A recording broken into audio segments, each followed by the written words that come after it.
किसी विद्वान ने बड़े ही सोच करके और संभल करके बोले थे, कुछ भी करो तो पहले सोचो। हम तंबाकू खाते हैं, तंबाकू खाते जा रहे हैं, क्या कभी सोचे तंबाकू खाने से इसका परिणाम क्या होगा?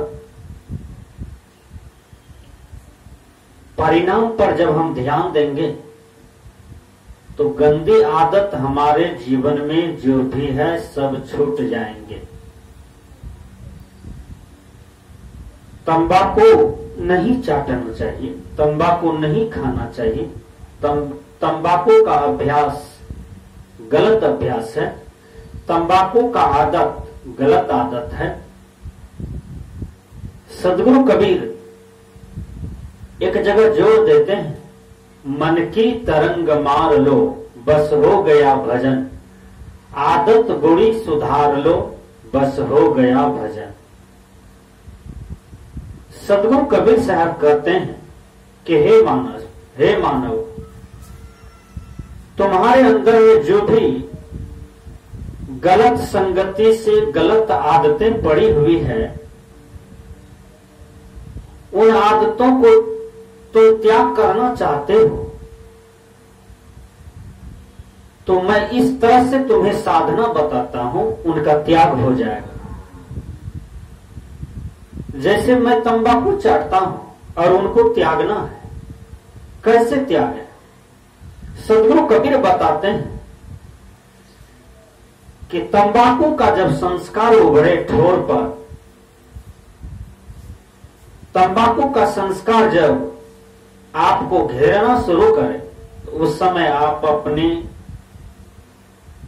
मुंह में लौंग रखिए, इलायची रखिए, या 2 रसगुल्ला खा लीजिए, या तो सुंदर सुंदर जो भी आपके जीवन में मिष्टान मिठाई है उसको ग्रहण कर लीजिए। धीरे धीरे तंबाकू का संस्कार मिट जाएगा और आप तंबाकू पर विजय प्राप्त कर जाएंगे। एक दिन एकांत में बैठ जाइए और जो तंबाकू को चाटते हैं वह तंबाकू से पूछिए, अरे तंबाकू, तुमको चाटने वाला, तुमको खाने वाला, वह यह संसार से चल गए और तुमने उसको खा लिया, तुम्ही ने उसको चाट लिया। आज भारत सरकार की संविधान, कानून, डॉक्टर, वैज्ञानिक सभी तंबाकू चाटने से रोक रहे हैं, तंबाकू खाने से रोक रहे हैं। क्यों? तंबाकू में निकोटीन नाम का कीटाणु है। जिस तंबाकू को हम ठोर में रखते हैं, धीरे धीरे वह कीटाणु चमड़ी पर पकड़ लेता है, फिर धीरे धीरे वह मांस में पकड़ लेता है, फिर धीरे धीरे वही निकोटीन कीटाणु हड्डी में पकड़ लेता है। जब हड्डी में पकड़ लेता है तो उसी को कैंसर कहा जाता है। एक तंबाकू चाटने से मुंह में कैंसर होता है। विचार कर सकते हैं कि तंबाकू नहीं चाटना चाहिए। जिसको चाटने से कैंसर हो रहा है, अल्सर हो रहा है, इतना बड़ा भयंकर बीमारी हो रहा है, उसको नहीं खाना चाहिए, उनका त्याग कर देना चाहिए। सरकारी व्यवस्था आपको त्याग करवाते हैं और संत महात्मा भी आपको त्याग करवाते हैं। आपके आध्यात्मिक ज्ञान कहते हैं कि गंदे आदत का त्याग करना चाहिए, तो हम त्याग करें। मनुष्य जब भर पेट भोजन कर ले, सुंदर पानी पी ले, उसके बाद उसको कुछ भी मुंह में नहीं लेना चाहिए। तो तंबाकू चाटना एक गलत आदत है, गलत अभ्यास है। इनका सेवन कभी नहीं करना चाहिए, किसी को भी नहीं करना चाहिए। हम पशु जगत पर चलें।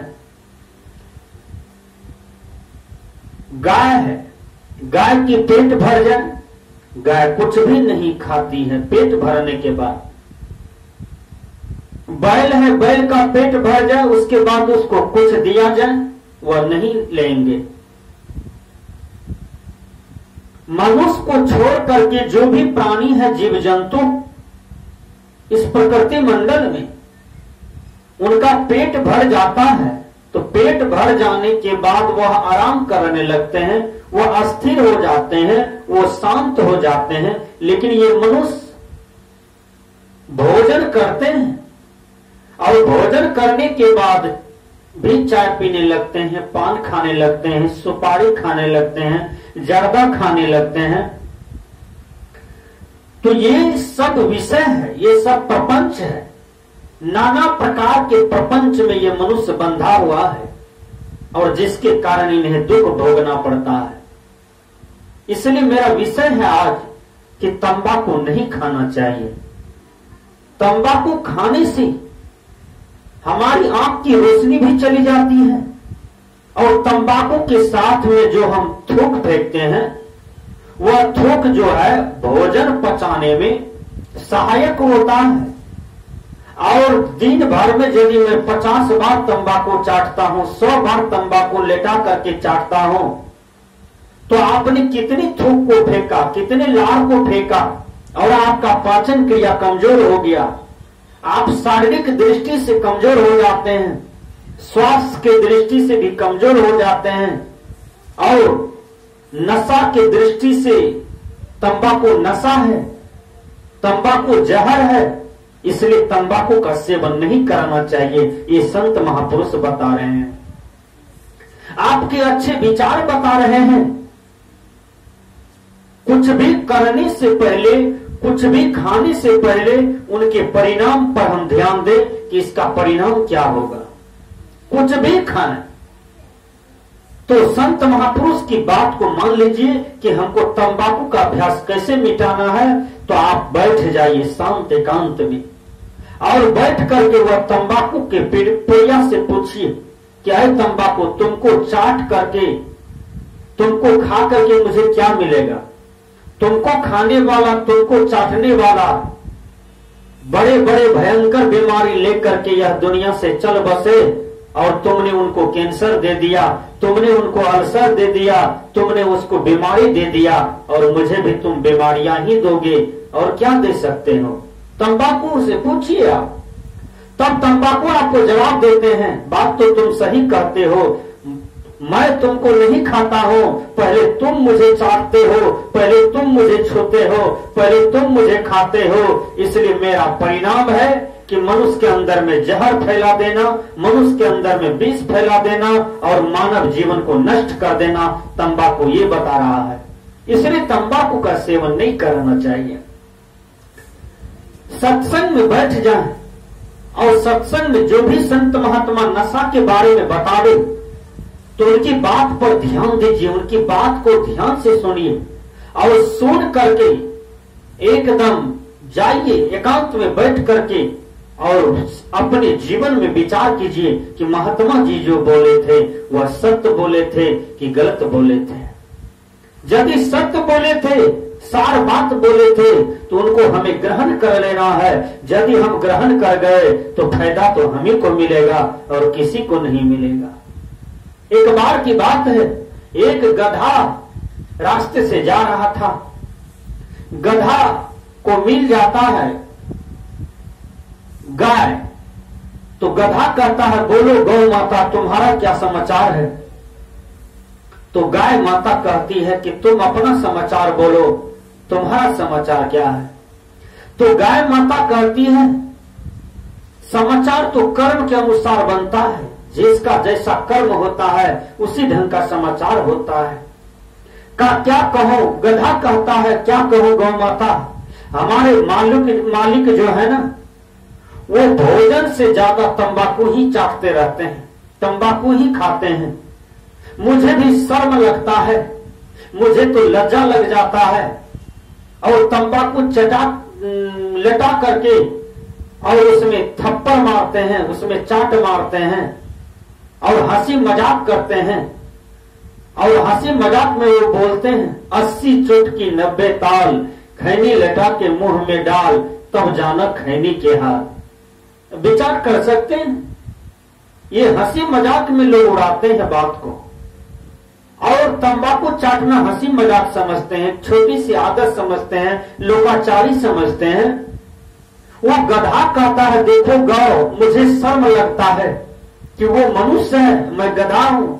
मैं गधा हूं तो मुझे भोजन के बाद कुछ भी अच्छा नहीं लगता है, और मेरे मालिक मनुष्य है, और मनुष्य होकर के जब वह पेट भर भोजन कर लेता है तो फिर तंबाकू चाटने लगता है, मुझे शर्म आ जाता है, मुझे घिन लगने लगता है।